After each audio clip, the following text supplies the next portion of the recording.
평일 오후 5시 5분 색다른 관점과 따뜻한 시선으로 여러분을 찾아갑니다. 전북 CBS 사람과 사람.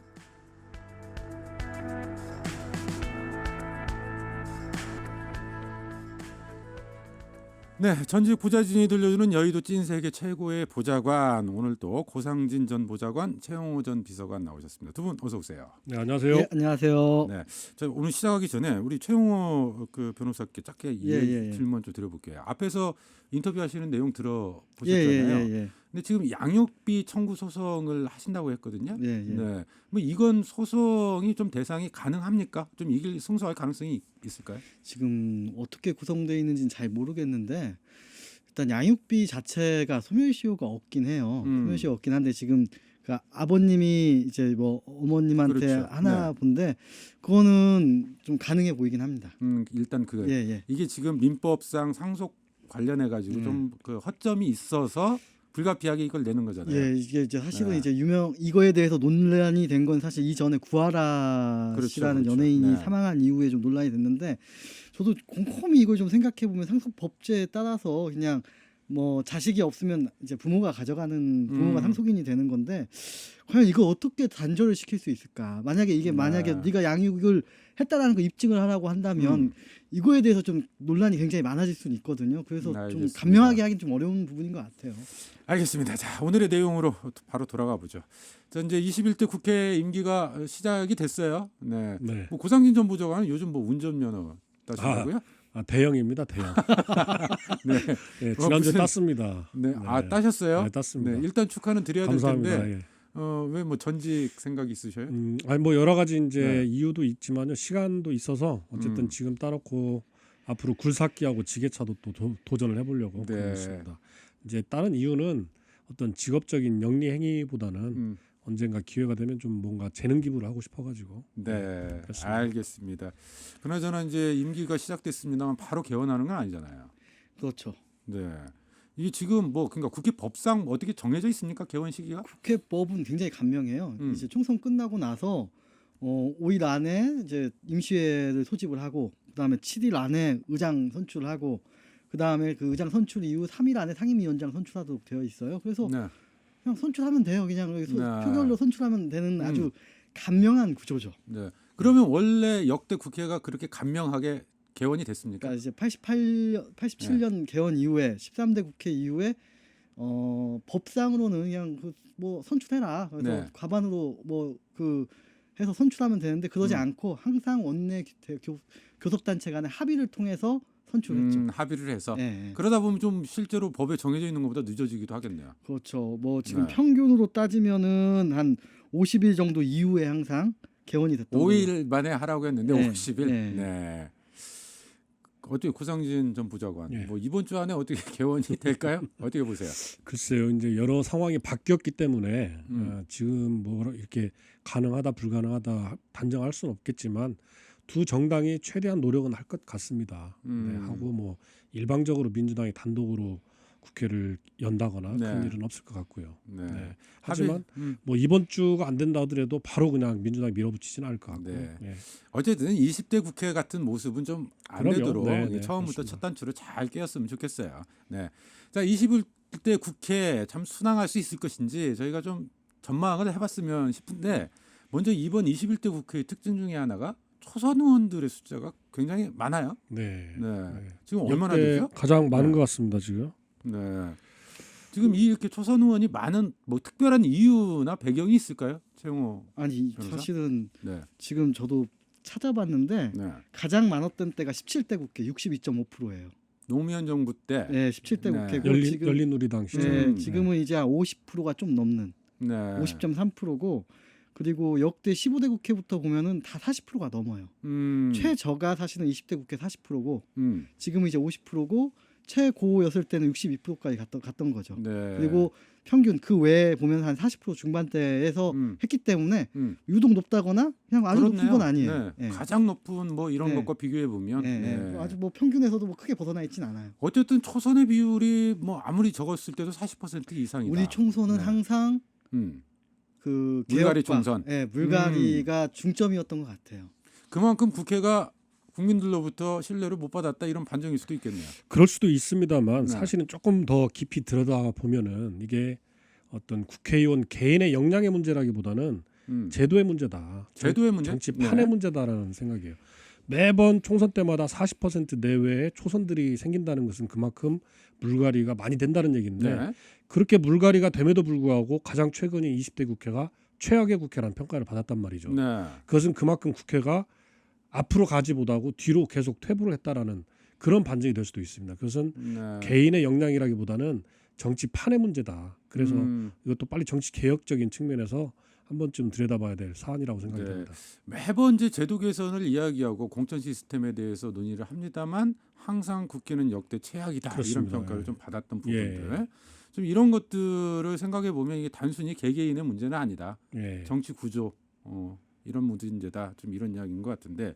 근데 초선 중에도 수도권 초선하고 호남 초선 좀 이런 부분들이 조금 차이가 있지 않나 뭐 이런 생각도 좀 언뜻 들어요. 어떻게 보세요? 뭐 지금 뭔 차이인지는 음. 모르겠는데 제가 국회 가서 좀 되게 재밌게 충격적으로 들었던 얘기는 기자들이 그냥 공공연히 그래요. 그 수도권 초선이 호남 3선이다. 예, 뭐 이런 얘기를 해요. 그러니까 그때 근데 또 이제 수도권 초선, 영남 초선이라는 얘기는 또 안 해요. 네. 예, 그때 당시에 좀 왜 그런지 사실은 좀 맥락을 좀 알아보긴 해야 될 텐데 네. 민주당 내에서 유독 그런 얘기가 나왔던 거는 일단 첫 번째는 다 알다시피 이제 민주당 내에서 그때 19대까지만 하더라도 깃발만 꽂으면 당선된다. 그러니까 쉽게 제외되는 애 아니냐. 네. 라고 했던 것들이 있고 두 번째 또 보면은 여기서 되시는 분들이 사실은 중앙 정치에서 뭘 이렇게 해보려고 중앙 정치 한다는 건 당내 어떠한 그 당권을 노린다거나 대선을 노린다거나 이런 거에 중점을 둔다기보다는 본인의 지역구 재선이거든요. 지역구 재선을 네. 하려고 하면은 의정 활동 전반이 뭐에 중점이 되냐면은 당원 확보. 두 번째는 이제 내가 컷오프를 안 되고 상대방을 컷오프를 시킬 수 있는 연줄 확보. 뭐 이 정도에 연연하는 거예요. 그러니까 얼마나 우스워 보이겠어요. 네. 네. 그러니까 지역주의 정당 구조, 이 지역 정치의 현실 속에서 뭐 어떻게 보면 또 당연하다면 당연할 수 있는 그런 모습인데, 근데 앞서 잠깐 이제 민주당이기 때문에 영남 이야기가 안 나왔었던 것 같고. 아니 근데 이상하게 네. 또 영남 초선에 대해서는 그런 얘기를 안 하더라고요. 아 영남 네. 쪽 초선은 실제 그런 게 없습니까? 뭐 지역주의의 수혜를 받았다거나. 글쎄요. 네. 그러니까 저희가 봤을 때는 똑같다라는 입장인데 수도권에서 봤을 때는 이상하게 영남 쪽에 대해서는 그냥 그러려니 인정을 해주고 네. 호남에 대해서는 너무 쉽게 올라왔다라고 이렇게 인식하는 그런 측면이 없지 않아 있습니다. 네, 그러니까 실제의 역량 차이라든지 이렇기보다는 잘 그런 모르겠어요, 인식들이 저도. 좀 네. 있다. 네. 그런 인식이 있습니다. 다음번에 좀 공부를 좀 해오셔가지고 한번 살펴봐야 되겠네요. 실제로 호남 초선과 영남 초선. 네. 그러니까 수도권 초선은 좀 지역주의 구도에서 약간 벗어나 있다고 왜냐하면 이제 보면. 좀 그 굉장히 그 경쟁을 하고 본인의 어떠한 그 경쟁력을 키워서 올라왔다라는 측면을 좀 가산점을 주는 것 같아요. 근데 네, 왜 영남과 이렇게 차이를 두는지 잘 모르겠더라고요. 알겠습니다. 어쨌든 역량 있는 그런 이제 초선들이 쭉 등장할 수 있는 구조라고 하면 그것을 비판할 이유는 없는 거고요. 네. 근데 사실 네. 이제 이런 측면이 있죠. 그 수도권은 이제 보수와 진보가 이제 양립을 하다 보니까 이제 진보 쪽에서 호남을 바라보는 시각이 있는 거고 네. 보수 쪽에서 영남을 바라보는 시각이 있거든요. 그렇다 보면 이 호남을 바라보는 진보 쪽 시각에서는 특별히 서열에 대한 어떤 기속력이 좀 떨어져요. 네. 반면에 영남을 바라보는 보수 쪽은 약간의 그들만의 서열을 인정해주는 그런 관습적인 네. 문화적인 차이도 좀 있는 것 같습니다. 또 그런 부분도 우리가 봐야 될 필요는 있는 것 같아요. 그러니까 호남 연고, 호남 출신이면서 역량이 있는 인사들이 호남으로 이제 출마하기보다는 수도권에 차출되는 경우도 상당히 좀 있더라고요. 그런 점들도 좀 감안을 해야 되지 않을까. 그게 이제 대중성이 있는 정치 희망자들은 호남에서는 아까 우리 최 변호사 말씀하신 대로 당원을 확보한다든지 네. 조직 선거를 한다든지 이런 부분이 좀 어렵거든요. 사실상 초선을 도전하시는 분들이 그러다 보면 그냥 대중성을 무기로 해서 수도권으로 출마를 하시는 거죠. 네. 그러면서 그런 분들이 봤을 때 이제 호남에서 올라오신 분들은 그쪽 지역에서 이렇게 말하자면 약간 네.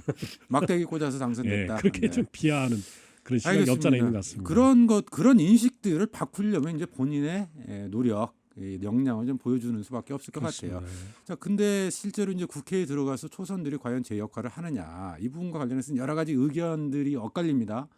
이제 중진의 역할론, 그다음에 또 초선이 새로운 바람을 일으켜야 된다 이런 요구들이 좀 엇갈리는데 평가를 한번 해보죠. 그러기 위해서 먼저 17대 국회에 이야기를 하셨거든요. 이게 일명 탐돌이라고 불렸던 이 초선들이 대거 국회에 진입하면서 열린우리당의 경우에는 사실 108번째라는 이야기까지 좀 나왔었잖아요. 일종의 네. 초선 트라우마. 좀 그것을 상징적으로 보여주는 그런 사례들도 좀 있었죠. 뭐 사실은 이제 너무 오래됐죠. 오래돼서 사실 기억 속에 많이 사라졌던 부분들인데 당시에 그러니까 그 초선들이 대거 그때 당시 사실은 이제 386들이 30대 때 이제 대거 등장을 했던 부분들인데 이제 본인들이 본인 생각만 가지고 무엇을 하려고 했지만 사실은 거대한 그 정치 벽에 못 넘어섰죠. 이게 못한 거냐 안 한 거냐를 좀 구분을 할 수 있어야 되는 건데 그래서 뚜렷한 실적이 없었던 거죠. 그때 네. 150석이나 의석을 가지고 있었음에도 불구하고. 뭐 혹시 고상진 보좌관은 기억에 남는 장면 없으세요?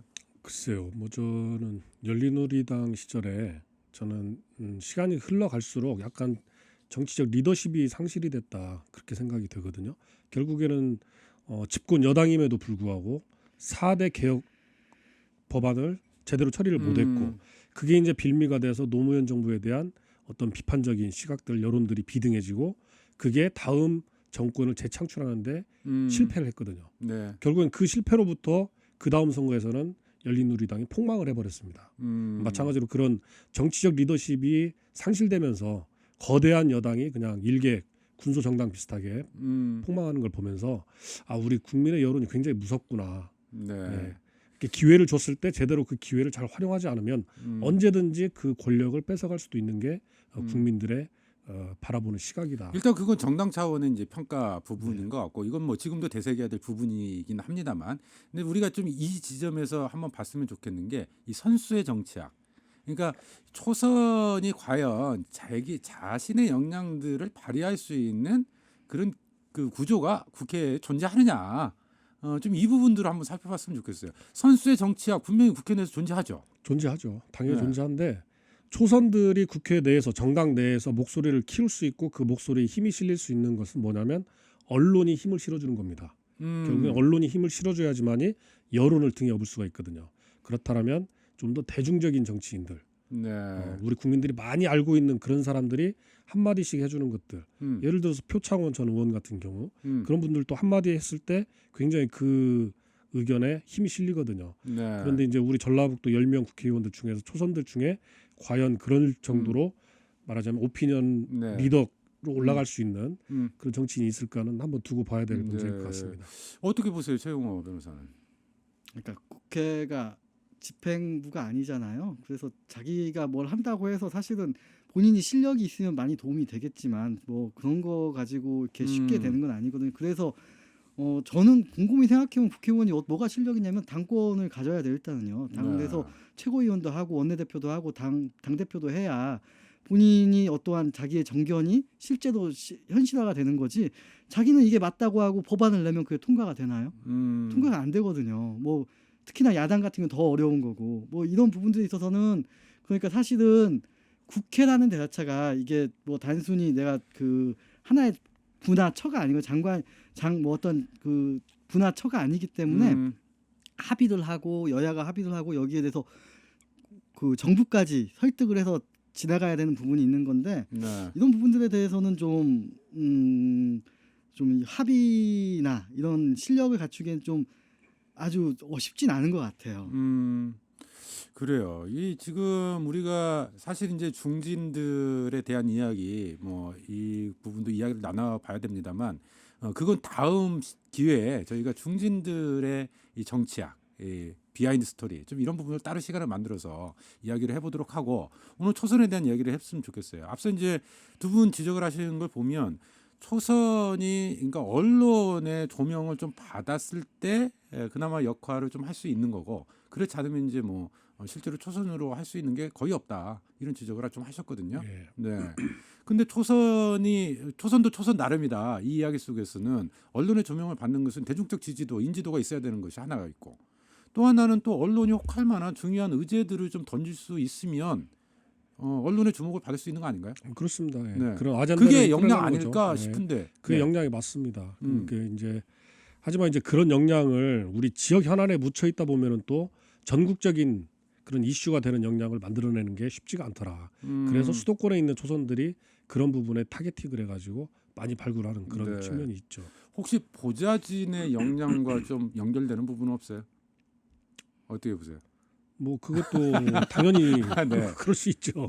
예, 같이 이제 그 보좌를 하는 의원이 전국적인 인물이 될 수 있느냐, 네. 아니면 그냥 지역의 한 인물로서 그냥 끝나느냐, 이것도 하나의 보좌진의 역량이라고 볼 수 있죠. 하지만 앞서도 말씀드린 바와 같이 국회의원의 역량이 가장 크죠. 네.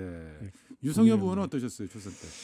본인의 역량이 굉장히 크셔가지고 아니 초선 때부터 보자 초선 때 하셨잖아요. 무소속이었어요 그때. 네. 네, 무소속이다 보니까 각 현안에 대해서 굉장히 색깔 있는 그런 목소리를 많이 냈던 걸로 알겠습니다. 네. 기억을 합니다. 자, 뭐 어쨌든 초재선 전북 의원들이 대다수보다 전부가 초재선이다 보니까 전북 의원들을 좀 응원하는 이런 상황 입장에서 이야기를 좀 나눠봤고요. 그런가 하면 민주당 전대 이야기 잠깐만 좀 나눠볼게요. 네. 8월 전대 앞두고 있는 민주당에서 호남판 남북 대결이 펼쳐질 거다 뭐 이런 전망이 나온다고요? 이게 무슨 이야기입니까? 저도 이제 질문지 써 있길래 한번 찾아봤는데 네. 근데 예, 그냥 모르겠어요. 얼마나 이게 지금 그 현실화되는 건지 모르겠지만 이제 전현직 총리 간의 대결인 거죠. 그러니까 사실은 전현직 총리 간의 대결이라는 거는 이낙연 대 정세균. 다음 네. 대선을 이제 한 교두부로 활용을 이번 그 당 대표 선거가 이제 교두부가 된다는 건데 사실은 정세균 총리는 못 나와요. 총리를 하고 있기 때문에 못 나오고 이낙연 총리가 나오게 된다면 정세균 총리는 누구를 이제 지지할 것이냐. 네. 왜냐하면 17대 때 열린우리당 의장하고 민주당 당 대표하고 지금까지 왔기 때문에 굉장히 이제 세력이 가장 그 단일 계열로는 세력이 크다고 지금 평가받고 있거든요. 정세균계가. 예. 네. 그래서 아마 이제 그런 전현직 총리 간의 대결, 그 다음에 다음 대권까지 바라보는 그런 대결로서 이렇게 좀 회자가 되는 것 같습니다. 네. 그러니까 지금 이낙연 전 총리는 직접 후보로 나오는 거고 예. 전세균 현 총리는 킹메이커가 돼서 둘 사이에 이렇게 좀 갈등 관계, 대립 구도 이런 게 형성될 거다. 그게 이제 호남판 남북 대결인가요? 고상준 보좌관.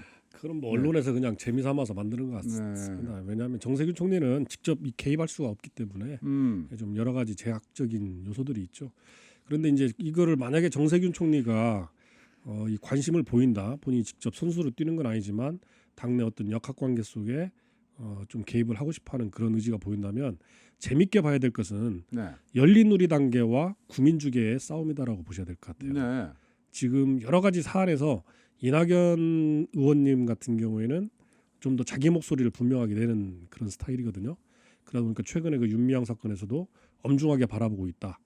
그런 여론의 추이를 보는 분이고, 그런 반면에 우리 열린우리당계 쪽에서는 좀 더 이 부분을 이렇게 좀 더 깊이 옹호하려는 그런 시각들을 많이 표출하시거든요. 네. 그래서 제가 볼 때는 정세균 총리께서 만약에 당권에 어떤 관심을 보인다면 그런 어떤 결집을 노리지 않을까라는 그런 생각이 좀 들어요. 그러니까 구민주계는 이낙연 의원 쪽이고, 그렇죠. 그다음에 열린우리당 쪽 계열은 정세균 총리 쪽. 반대로 네. 이낙연 의원은 구민주계고 네. 정세균 총리는 열린우리당 개다. 네. 이렇게 봐야 되기 때문에 당내 세력 분포는 어떻게 돼요? 글쎄요, 절대적으로 이제 열린우리당 개가 많다라고 봐야죠. 절대적으로 17대까지로 거슬러 올라간다고 보면 이거 노무현 대통령부터 이렇게 쭉 정치하셨던 분들 그런 분들이 아주 뿌리가 현재까지 내려오고 있기 때문에, 그래서 이낙연 의원께서 당내 세력이 많지 않다라는 그런 평가를 받는 겁니다. 이런 역학구도에서 실제로 이제 여론의 지지는 물론 이낙연 지금 의원이 압도적으로 높아요. 대선 후보 지지도가. 근데 실제 후보가 되느냐 여부는 당내 세력 관계가 또 반영이 되는 거잖아요. 그것도 이제 당 룰에 따라서 좀 달라지긴 하겠지만 굉장히 중요한 요소 중에 하나죠. 결과를 그래서 전망을 좀 한번 해봐야 될 것 같고, 또 호남 민심은 어디 쪽으로 흐를까 이것도 좀 짚어봐야 될 텐데 어떻게 보세요? 정세균 총리는 후보가 아니잖아요. 네. 큰 의미 없는 것 같아요, 제 생각에.